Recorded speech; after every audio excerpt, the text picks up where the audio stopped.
आपण पाहताय कोकणशाही चॅनल कोकणच्या समृद्धीचं. मी चिन्मय घुगळे.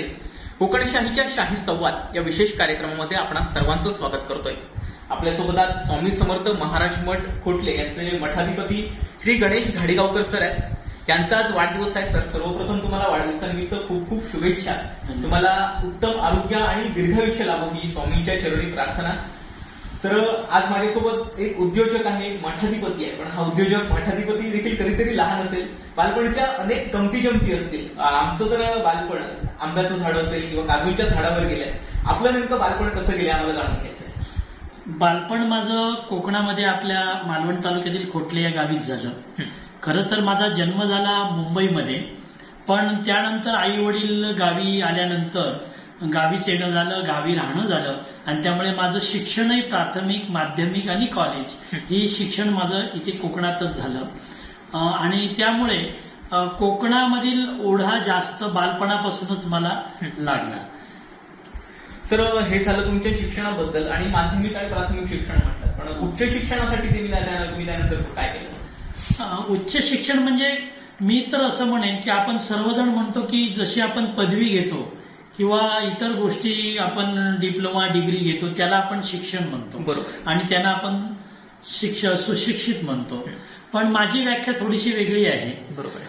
जो सर्वांगाने परिपूर्ण असतो, जे शिक्षण घेतलेलं असतं त्याचं सामाजिक दृष्ट्या किंवा नैसर्गिक दृष्ट्या ज्याचा सर्वांना उपयोग करून ज्याच्याकडे ते कौशल्य आहे तो खऱ्या अर्थाने सुशिक्षित आहे आणि बाकी सर्व शिक्षित म्हणता येईल आपल्याला. तर त्यामुळे मी माझा प्राथमिक शाळेचा जो बेस झाला तो खऱ्या अर्थाने कोकणामध्ये प्राथमिक शाळेमध्ये झाला. त्यावेळी आमच्याकडे तत्कालीन दामगोडेकर सर, जाधव सर असे गुरुजी आम्हाला शिकवायला होते. त्यांनीच आम्हाला असं जे बाळकडू पाजलं तर त्याचा आम्हाला आतापर्यंत पुरेपूर लाभ होतोय. आणि मला असंही म्हणायचं की जीवनाच्या अंतापर्यंत ते आम्हाला बोधामृत मिळणार आहे. वेळच आमचं जे पुढचं शिक्षण झालं, मग ते माध्यमिक असेल किंवा महाविद्यालयीन काळातलं असेल, हे शिक्षण मला असं वाटतं की ती फक्त डिग्री घेण्यापुरतं होतं किंवा एखादा नोकरी व्यवसाय मिळवणं इतकंपर्यंत होतं.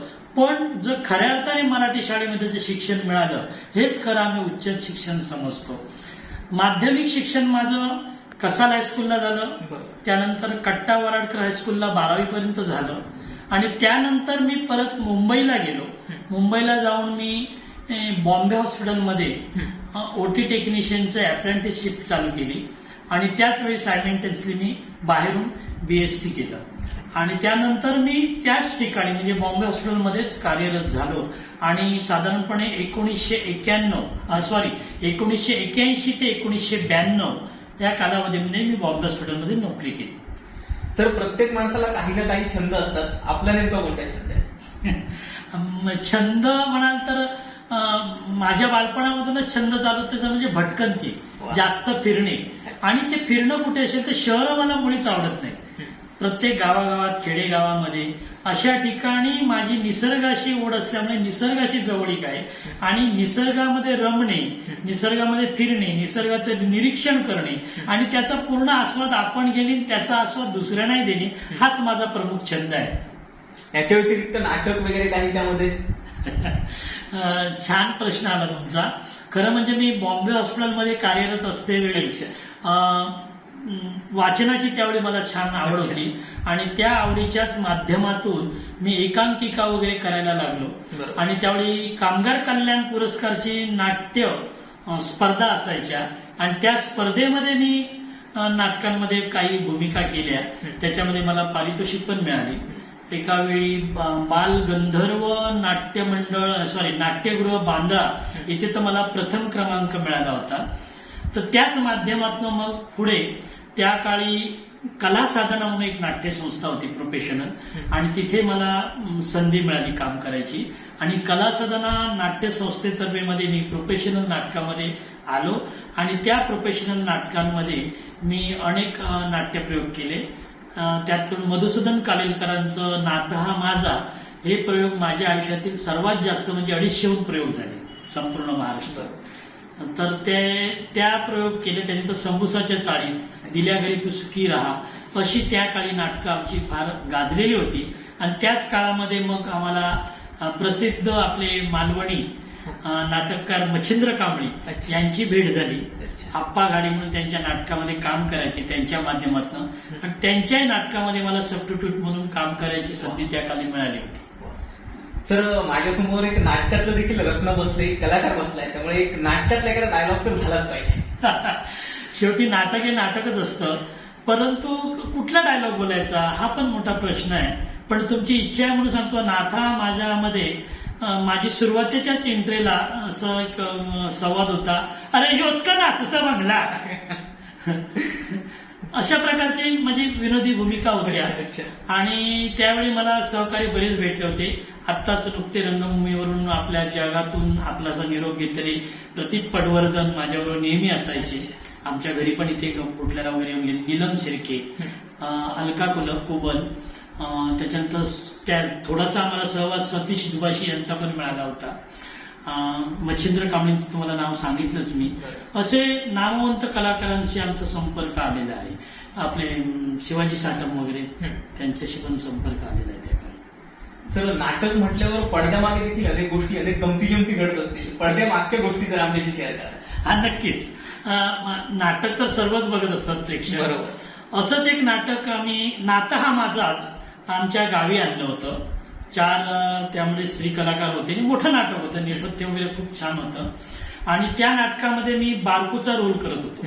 आणि त्या रोलमध्ये मला सतत विडी ओढणं हे सतत त्यामध्ये दिलेलं होतं, मला विडी ओढणं. आणि त्यावेळी विडी ओढायला मला जमत नसेल, म्हणजे विडी कशी ओढायची. तर रिहर्सलला मला त्यावेळी माझे गुरु माझे वडीलच ठरले, कारण त्या काळी वडील विडी ओढायचे.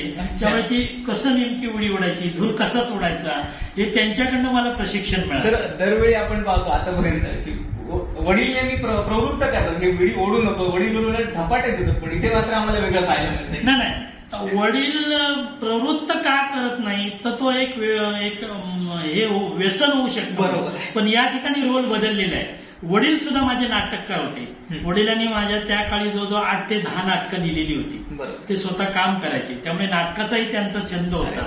तर त्या रिहर्सलमध्ये नेमकं मला त्रास होऊ नये, खोकला येऊ नये म्हणून त्यांनी मला ते शिकवलेलं होतं. आणि अशाच प्रकारे नाट्यप्रयोग चालू असते वेळी ते विंगेच्या बाहेर होते, म्हणजे पाठीमागे होते. रंगमंचाच्या पाठीमध्ये विंग असते त्याच्यात होते. माझा रोल संपवून मी पाठीमागच्या विंगेमध्ये गेलो आणि तो विडी ओढतच गेलो. पण त्या भूमिकेशी मी एवढा समरस झालो होतो की ती विडी माझ्या तोंडामध्ये तशीच होती. मी जोरदार आणि वडील माझ्या समोर होते. त्यांनी माझ्या पाठीवर थाप मारली आणि म्हणाले, अरे बेटा तुझा रोल संपवून तू आतमध्ये विंगेत आलायस आणि बापासमोर विडी ओढायला तुला शरम वाटत नाही का. म्हणजे तिथे वडिलांची तीही काळजी दिसून येते. वडिलांनी आपले दोन्ही रोल या ठिकाणी पार पाडले. निश्चित. म्हणजे आता तुम्ही म्हणालात त्याप्रमाणे एकतर छंद जोपासणे किंवा रिहर्सलमध्ये दाखवण्याचे मार्गदर्शक गुरु ठरले, तसेच या छंदाचं रूपांतर व्यसनामध्ये होऊ नये म्हणून सुद्धा ते चाणाक्ष मार्गदर्शक पण बनले. सर मगाशी तुम्ही म्हटलं तुम्ही बॉम्बे हॉस्पिटलमध्ये जॉबला होता, एवढी चांगली नोकरी सोडून तुम्ही गावच्या दिशेने नेमके कसे वळला? मगाशी तुम्हाला म्हणालो की बाळकडू जे मिळालं होतं ते ह्या निसर्गातलंच होतं आणि नोकरीमध्ये मन रमत नव्हतं. नोकरीमध्ये पगार चांगला होता, राहण्याची माझं चांगलं सगळं होतं, मित्रमंडळी चांगली मिळाली होती, त्याच्यातनं मला सामाजिक एक मदत करायला पण मिळत होती, सगळं चांगलं होतं.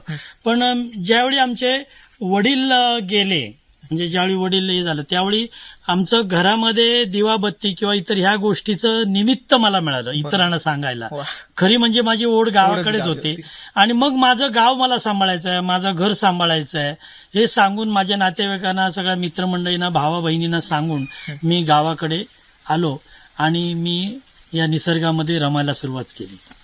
सर आजवरच्या आयुष्यामध्ये अनेक प्रसंग घडले असतील तुमच्या, म्हणजे असे एखादे प्रसंग असतील जे तुम्ही आयुष्यात कधी विसरू शकत नाही, असे कोणते नेमके प्रसंग आहेत? हो बरोबर आहे. तर याच्यामधील सगळ्यात महत्वाचा प्रसंग म्हणजे सांगता येईल आपल्याला की महाराष्ट्रामध्ये पहिला आणि भारतामधील 3रा मोठा जनकल्याण महायाग समिती भारत रजिस्टर म्हणजे अखिल साधू समाज आखाडा यांच्या वतीने करण्याचं किंवा त्याचं पूर्ण आयोजन हे करण्याचं आणि त्याच्यामध्ये सेवाभावी काम करण्याची संधी आम्हाला मिळाली. त्यामध्ये आमचे मार्गदर्शक होते सद्गुरू श्री श्री 108 गावडे काका महाराज. आम्ही उज्जैनला गेलो होतो आणि त्या ठिकाणी आम्ही आपली जी हिंदू संस्कृती आहे ती खऱ्या अर्थाने आम्ही अनुभवली होती बरोबर. त्या उज्जैनला. आणि तिथले जे साधू संत हे जे योगा किंवा योगाच्या द्वारे जे काही प्रात्यक्षिक करायचे आणि जे काय आम्हाला ते चमत्कार नव्हते, ते सायन्सच होतं, सायन्स. पण ते आपल्याकडच्या लोकांना अनुभवता यावे यासाठी सद्गुरू गावडे काका महाराजांनी त्यांना विनंती केली होती की अशा प्रकारचं काहीतरी आमच्या कोकणामध्ये लोकांना समजलं पाहिजे आपली हिंदू संस्कृती काय आहे. आणि त्यामुळे त्याला मान्यता मिळाली आणि या ठिकाणी जनकल्याण महायाग करायचं असं ठरलं. आणि तो महायाग आम्ही कणकवलीला 14 एकरच्या जागेमध्ये केला आणि त्याची सुमारे 6 महिने तयारी चालू होती. फार मोठा झाला. साधारण 950च्या वर साधू संत वा. काश्मीर पासून ते कन्याकुमारीपर्यंत आले. त्यावेळी आम्हाला भारत फिरायला पण मिळाला. अनेक साधू संतांचं आम्हाला दर्शन झालं आणि सद्गुरूंच्या कृपेने, देवाच्या इच्छेने आणि सर्वांच्या सहकार्य, सद्गुरू भक्त सेवानास या संस्थेच्या अनेक संस्थांनी त्याच्यामध्ये सहभाग घेतला आपल्या महाराष्ट्रातल्या.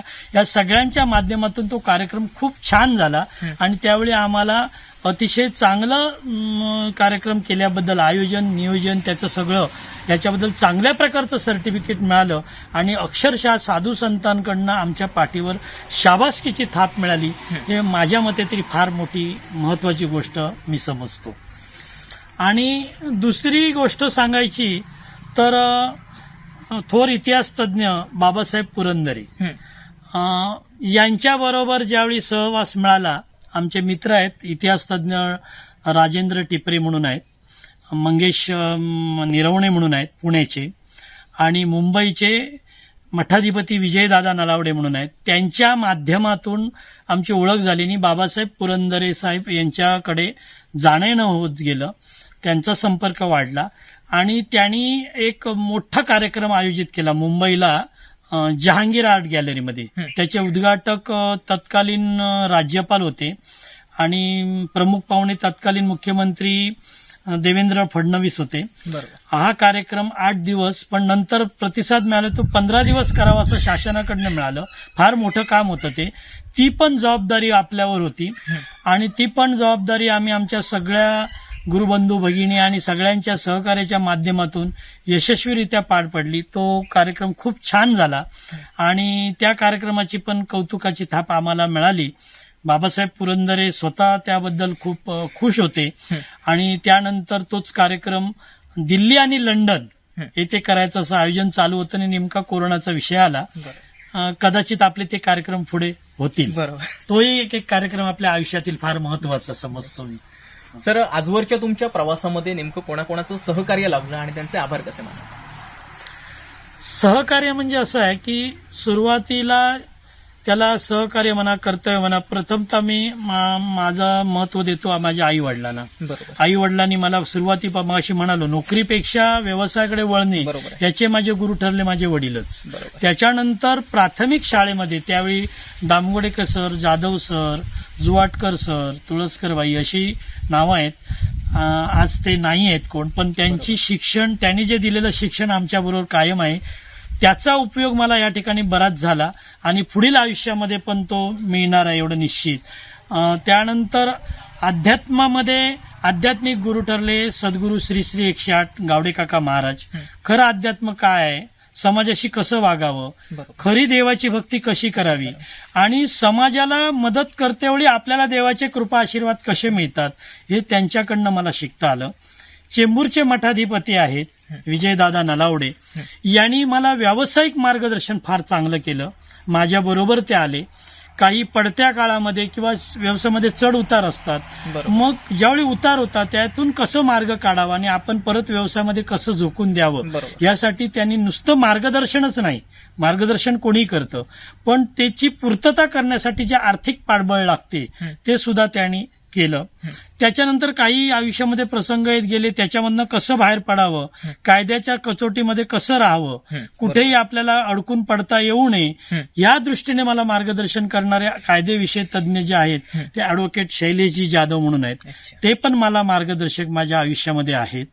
आणि दुसरं म्हणजे धार्मिक पूजाविधी किंवा देवाची संज्ञा किंवा तीर्थक्षेत्रांचं महत्व याच्यामध्ये मार्गदर्शन करणारे माझे अक्कलकोटचे धनंजय गुरुजी म्हणून आहेत. तिथले प्रमुख समाधी मूळ स्थानातील यांचे 5वी पिढी चोळप्पा महाराजांची, ते ह्याच्यामध्ये ठरवू शकतील.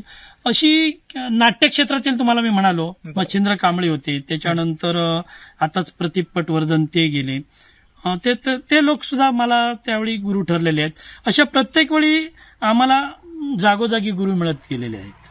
अशी कितीतरी नावांची यादी होईल त्यामुळे मी थोडक्यात तुम्हाला सांगितलं. सर, आपण निसर्गाच्या सानिध्यात खुशी विलेज रिसॉर्टमध्ये आलो आहोत. निश्चितच माझ्या मनाला देखील खुशी मिळाली आहे इथे आल्यानंतर.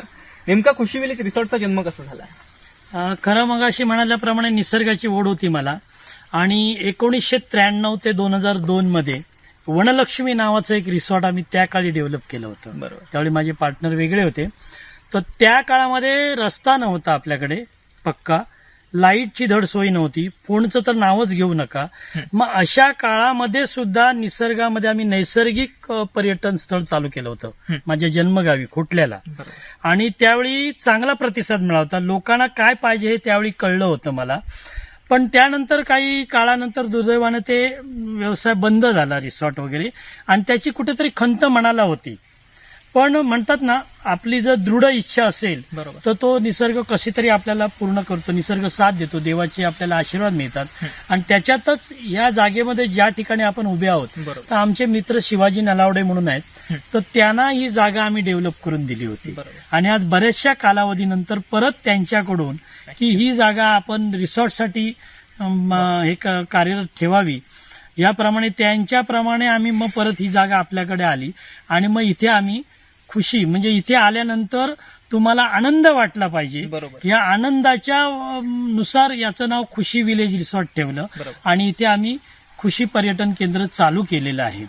आता निसर्गाची जवळीक साधतेवेळी ते लोकांनी इथे काय यावं, तर इथे फक्त आनंदच नव्हे तर काहीतरी शिकूनही जावं, या गोष्टीसाठी आम्ही या ठिकाणी, आता बघा, पर्यटन म्हटलं कोकणातलं की पर्यटकांच्या समोर दिसतो फक्त नजरेसमोर समुद्र, समुद्र किनाऱ्याच्या पलीकडे काय माहिती नाही.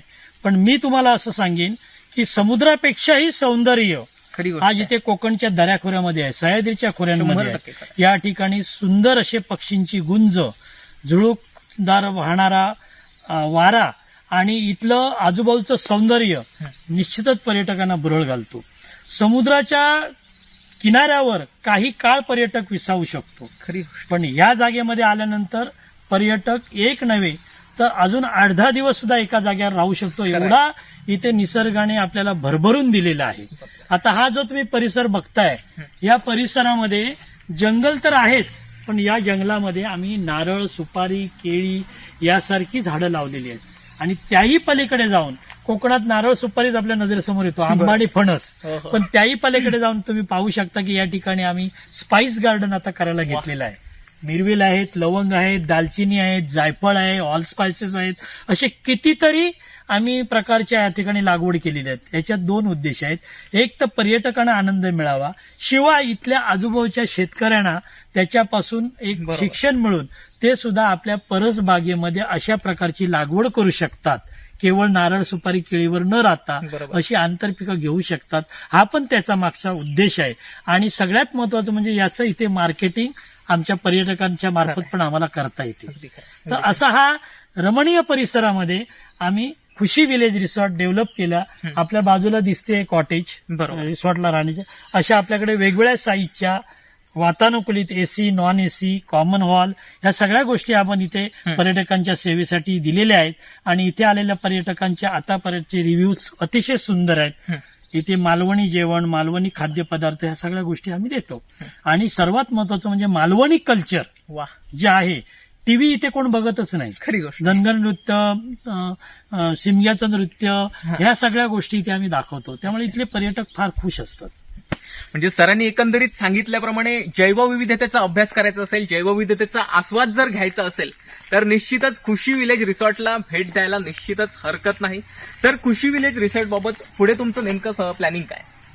प्लॅनिंग्स तर खूपच आहेत, पण बोलण्यापेक्षा ते करून दाखवणं फार महत्वाचं असतं. आणि ह्याच्यात सर्वात महत्वाचा टप्पा असतो एम व्हिटॅमिन. बरोबर. आपण आजारी पडल्यानंतर डॉक्टर खरी आपल्याला सलाईन लावतात. तसं हे करता करता आपल्याला हे सृष्टी सौंदर्य पाहायला मिळते. बरोबर. पण याचा मेंटेनन्स किंवा हा जो भाग असतो खरी इथे नव उद्योजक थोडा थकतो, नाउमेद खरी होतो. गोष्ट. तर अशा वेळी एम व्हिटॅमिनचा फार प्रश्न असतो. तर आज आमचं विविध बँका, पतसंस्था यांच्याशी बोलणं चालू आहे आणि त्यानुसार आम्ही पुढे पाऊल टाकणार आहोत. पण इथे या निसर्गाचा अजून आम्हाला उपयोग किंवा लाभ लोकांना करून जो द्यायचा आहे तो इथे महत्वाचा टप्पा आहे निसर्गोपचार. इथे कुटुंब रमली पाहिजेत. परमिट रूम, बार किंवा इतर इंटरमेंट ह्या खरी. तुम्हाला इतर ठिकाणी सगळीकडे मिळू मिळतील. पण जर त्याला हायवे पासून 3 किलोमीटर आतमध्ये यायचं असेल तर त्याला वेगळं पण मिळालं पाहिजे. म्हणून इथे आमचा दुसरा टप्पा जो असेल तर इथे निसर्गोपचार असेल, इथे स्पा असेल, मेडिटेशन्स असतील, त्याच्यानंतर आयुर्वेदचे उपचार असतील, त्याच्यानंतर योगाची प्रशिक्षण शिबिरं असतील आणि त्यानंतर इथे महत्वाचं म्हणजे आम्ही नक्षत्र गार्डन पण करायचा आमचा विचार आहे. त्या नक्षत्राच्या झाडाखाली त्याला आपल्या स्वतःची साधना करता येईल आणि त्याचे सायन्स काय हे लोकांनी इथे येऊन अनुभवावं. म्हणजे ही जागा निव्वळ करमणुकीचं नसून शिकण्याची, बिनभिंतीची इथली शाळा असं म्हणायला वावगं ठरणार नाही. असं आमचं पर्यटन करायचे उद्देश आहे. सर, तुमच्याकडे पाहिल्यानंतर तुमच्या मस्तिष्कावर तिलक मला दिसतोय. निश्चितच तुम्ही आध्यात्मिक मार्गावर आहात. तुमच्या अध्यात्माबद्दल तुमच्याच मुखातून ऐकायला मला आवडेल. श्री स्वामी समर्थ. आता आध्यात्मिक म्हटलात म्हणून मला श्री स्वामी समर्थ माझ्या ओठी नाव आलं. खरी गोष्ट आहे. माझं एक म्हणणं आहे की माणूस आपलं किती कर्तव्य किंवा कर्तबगारी बजावत असते वेळी त्याला अध्यात्माची, ज्याला आपण स्पिरिच्युअल पॉवर म्हणतो, ती असणं फार महत्वाचं असतं. हे प्रत्येकाच्या जीवनामध्ये आहे. कारण तुमच्या अंतर्पणातील जी ताकद असते ती त्याच्यामध्ये मिळते.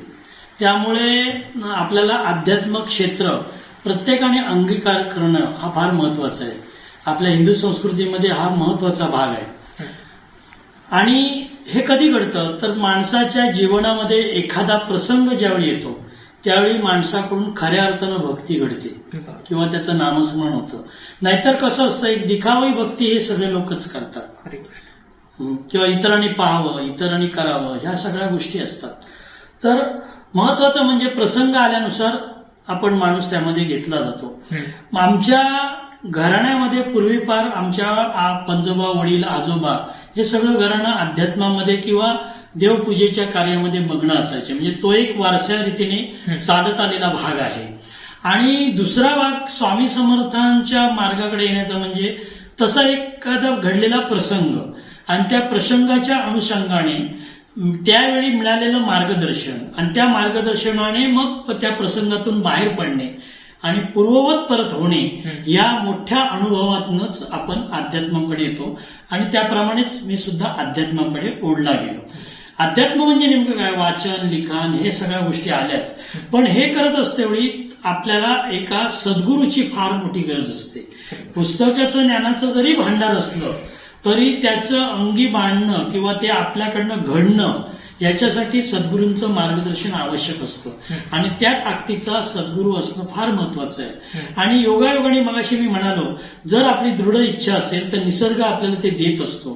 तसंच निसर्गाचाच एक मला मिळालेला एक आविष्कार म्हणजे माझ्या आयुष्यामध्ये श्री 108 सद्गुरू गावडे काका महाराज आले आणि त्यांनी अध्यात्माबद्दल मला खऱ्या अर्थाने सगळं समजावून सांगितलं. आज मी त्यांच्या मार्गात आहे. त्यांच्याबरोबर उपासना कशी करावी, उपासनेचं श्रेय काय हे शिकलो आणि मी आता इतरांना शिकवत असतो. आणि त्याच्याबरोबरच लोकांना, समाजाला संकटकालीन कसं उपयोगी पडायचं आणि तीच खरी भक्ती हे अध्यात्माला जोडूनच आहे. बाकी अध्यात्म म्हणजे विविध वस्त्र वापरणे, माळा घालणे, असं इतर काही गोष्टी करणे हे नाहीये. तर हे सगळं करत असते वेळीच पुढे पुढे आपल्याला मार्ग मिळत जातात आणि त्याप्रमाणे मार्ग मिळत गेले. आणि मार्ग मिळता मिळता मग अक्कलकोट संस्थानाशी श्री स्वामी समर्थांचं दर्शन मला पहिल्या वेळी ज्यावेळी घडलं त्यावेळी मी स्वामी समर्थांना लांबून नमस्कार केला होता. कारण खूप गर्दी होती, सगळं होतं आणि इच्छा अशी झाली की स्वामी समर्थांचं चित्र समोर उभं राहिलं आणि त्याला आपण आलिंगन द्यावं, स्वामी समर्थांच्या चरणावर मिटावं. पण एवढ्या मोठ्या गर्दीत ते शक्य नव्हतं. पण खूप मोठी श्रद्धा होती, हे घेण्यासारखं आहे. आणि ते आता आयुष्यात घडलं. पण जसं साईबाबांनी सांगितलं आहे की श्रद्धा आणि सबुरी, त्याप्रमाणे सबुरी असल्यामुळे आणि श्रद्धा असल्यामुळे 16 जुलै 2014 हा दिवस उजाडला त्यासाठी. आणि अनपेक्षितपणे आपलं माहिती सर्व असतेच गेलेली विविध संस्थांमार्फत. अनपेक्षित प्रमाणे 16 जुलै 2014 वटवृक्ष देवस्थान ट्रस्ट जो अक्कलकोटला आहे त्यांचा एक वर्धापन दिनाचा कार्यक्रम होता. मंगेशकर कुटुंबीय सगळी त्या कार्यक्रमाला होते. विविध प्रांतातले कीर्तनकार, प्रवचनकार, न्यायाधीश अशी सगळी मंडळी होती. आणि अचानकपणे ध्वनिक्षेपकावर मठाधिपती गणेश घाडीगावकर असं नावाचा उल्लेख झाला. रंगमंचावर विविध मार्गातून आपला तो सत्कार सोहळा आणि त्याचं जे नामकरण झालं हा प्रसंग कधी न विसरणारा होता. त्यावेळी मला पहिलं स्वामी समर्थांचं दर्शन आठवलं, लांबून घेतलेलं. आणि तिथून मग आजपर्यंत अक्कलकोटचं अगदी माहेरचं नातं असतं तसं नातं जोडलं गेलं. आज आम्हाला अक्कलकोट स्वामी समर्थांच्या अगदी समाधीवर डोकं टेकायला मिळते, यथोचित आम्हाला अभिषेक पूजा करायला मिळते. आम्हालाच नव्हे तर आमच्यावर जाणाऱ्या आणि इतर लोकांना आम्ही ती संधी देत असतो. असा अध्यात्माचा मोठा चमत्कार मी समजतो. सर, आपण आध्यात्मिक तर आहातच, पण त्याचबरोबर आपण एक व्यावसायिक देखील आहात. सर, आपल्या कोकणातलेच तरुण शिक्षण पूर्ण झाल्यानंतर म्हणजे 10वी असेल, 12वी असेल, ग्रॅज्युएशन असेल, त्याच्यानंतर मुंबई किंवा पुण्याच्या दिशेने नोकरीच्या निमित्तानं वळतात. अशा तरुणांना तुम्ही आजच्या दिवशी काय संदेश द्याल जेणेकरून ते नोकरी न करता स्वतःच्या व्यवसायाकडे वळतील? कसं आहे, आपल्या समाजामध्ये किंवा आपल्या शाळेमध्ये किंवा आपल्या सगळ्या परिक्षेत्रामध्ये शिक्षण घेणं म्हणजे नोकरी करणंच किंवा नोकरी मिळवण्यासाठी शिक्षण घेणं हे एक मोठा न्यूनगंड प्रत्येकाच्या मनात बसलेला आहे. म्हणजे अगदी शाळेत असल्यापासून मनावर चांगले मार्क मिळव तर तुला नोकरी मिळणार, पण चांगले मार्क्स मिळव, चांगला व्यवसाय घडशील असं आजपर्यंत कोणी सांगितलेलं नाही. आणि हे शिक्षणही शाळेमध्ये दिलं जात नाही. तर त्या न्यूनगंडामुळे ती मानसिकता युवकांमध्ये तयार झालेली आहे. त्यामुळे 12वी जरी झाला तरी त्याला असं वाटतं की आपल्या हात स्वर्गाला टेकले, मी आता खोरं टिकाव घेणार नाही किंवा हे माझं काम नाही, माझी लेवल वेगळी आहे असं मुलांना वाटत असल्यामुळे लोक पुणे मुंबई सारख्या ठिकाणी वळतात. आणि तिथे गेल्यानंतर राहण्याची व्यवस्था, खाण्याची व्यवस्था, पिण्याची व्यवस्था ह्या ज्या अनेक गरजा असतात या अनेक गरजांना भागवण्यासाठी मिळेल ती नोकरी ती पत्करतात. आणि त्या नोकरीवर समाधान म्हणून त्या एका चौकटीमध्ये ते बांधले जातात आणि त्यांचा सर्वांगीण विकास होत नाही. लग्न, मुलं आणि महिन्याचा पगार याच्यापेक्षा त्यांचा कुठलाही विकास होत नाही. मी युवकांना एवढंच सांगेन की जर व्यवसायामध्ये उतरलात तर रिस्क आहेच, पण रिस्क जरी असली तरी प्रत्येक माणसाने रिस्क स्वतः घेणे हे फार महत्त्वाचं आहे. त्याच्यात शौर्य आहे. शूरामी वंदिले असं कधी म्हटलं जातं. जर आपण शूर असलं तरच. तसं आपण शूर आपल्या जीवनात होण्यासाठी नोकरी हे म्हणजे आयतोगावर बसणं असं झालं, पण व्यवसाय करणं हे आपल्या बुद्धीला चॅलेंजिंग आहे, आपल्या बुद्धीला वाव आहे. आणि त्या बुद्धीच्या वापरपणे व्यवसाय करतेवेळी आपण ते करतेवेळी आपल्या घर चालवतेवेळी आपल्याबरोबर इतरांना भले 2-4 कुटुंबांना का असेना आपण ज्यावेळी संधी देतो रोजगाराची तो आनंद वेगळा असतो आणि ते सकारार्थाने समाजाचं पान फेडण्यासारखं आहे. तर आजच्या युवकांना मी एकच सांगेन की शिक्षण तुम्ही जरूर घ्या, शिक्षण हे घेतलंच पाहिजे, पण त्या शिक्षणाचा उपयोग मला नोकरीसाठी करायचा आहे हे आजपासून मनातनं काढून टाका. तुमच्या मनामध्ये जो सुप्त गुण दडला असेल त्याचं करा. आज आपल्या जिल्ह्यामध्ये बघतोय केरळ, तामिळनाडू, गुजरात, राजस्थान विविध प्रांतातनं अनेक लोक येऊन अनेक व्यवसाय करत आहेत.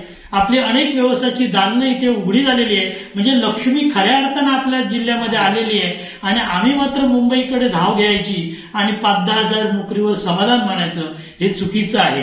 दर महिन्याला पगार मिळतो म्हणून सुख मानायचं आणि व्यवसायामध्ये कधी नफा तोटा आहे म्हणून आहे. पण व्यवसायामध्ये ज्यावेळी तोटा होतो त्यावेळी खऱ्या अर्थाने तुम्हाला अनुभव तुमचा शिक्षक कामाला येतो.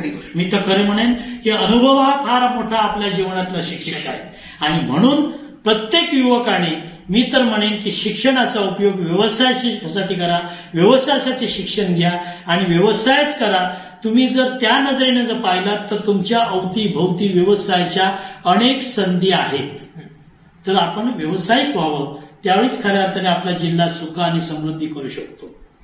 धन्यवाद सर, आपला बहुमूल्य वेळा मला दिल्याबद्दल. तुम्हाला पुन्हा एकदा वाढदिवसानिमित्त खूप खूप शुभेच्छा. तुम्हाला उत्तम आरोग्य आणि दीर्घायुष्य लाभो.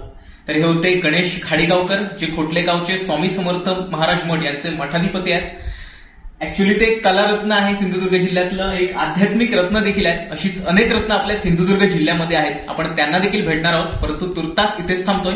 पण तुम्ही मात्र कुठेही जाऊ नका, पाहत राहा कोकणशाही चॅनल, कोकणच्या समृद्धीचं. असे नवनवीन व्हिडिओ पाहण्यासाठी कोकणशाहीचं युट्यूब चॅनल सबस्क्राईब करा व बेल बटन प्रेस करा. तसेच फेसबुक पेज लाईक करा आणि इंस्टाग्राम पेज व ट्विटर पेजला फॉलो करायला विसरू नका.